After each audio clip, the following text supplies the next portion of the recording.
Hi hello வணக்கம். கலையின் காமெடியில் இன்று ஒரு கோவிலுக்கு போகிற வழியில் ஒருத்தர் காவி வேஷ்டி துண்டு போட்டு உட்காந்துட்ருக்காரு. அப்போது அந்த வழியாக போகிறவர், சாமி சாமி எனக்கு ஏதாவது நல்லதாக 4 வார்த்தை சொல்லுங்களேன் சாமி. முட்டாள்களை படிக்க வைக்க முடியும், ஆனால் சிந்திக்க வைக்க முடியாது. எப்படி சாமி சொல்கிறீங்க?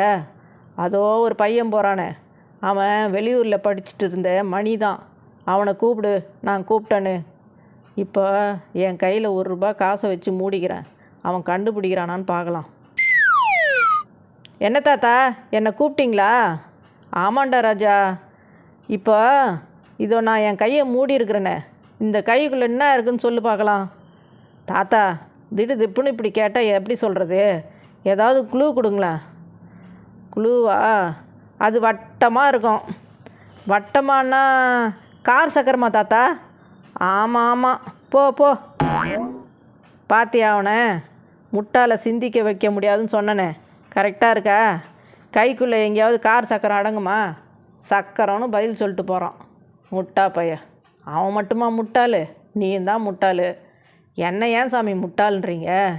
ஏண்டா, கோயிலுக்கு போகிறதுக்காக காவி வேஷ்டி காவி துண்டு போட்டுக்கிட்டு உக்காந்துருந்தா என்ன போய் சாமியார்னு நினச்சி நான் சொல்கிறதெல்லாம் கேட்டுட்டு உக்காந்துட்டு இருக்கிய? நீயும் ஒரு முட்டாள் தான். ஒரு கணவன் மனைவி, என்னங்க உங்களுக்கு செஸ்ஸு விளையாட தெரியுமாங்க? தெரியும்டா செல்லம், ஆனால் இப்போலாம் விளையாடுறதே இல்லை.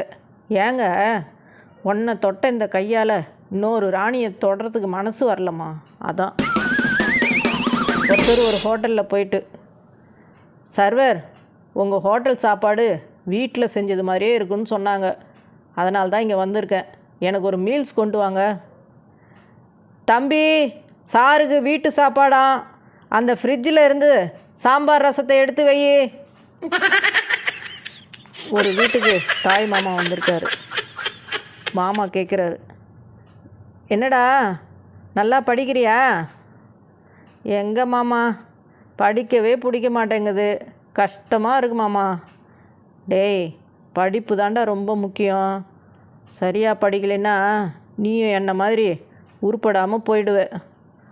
ஆமாம் மாமா, அம்மாவும் அதை தான் சொல்கிறாங்க.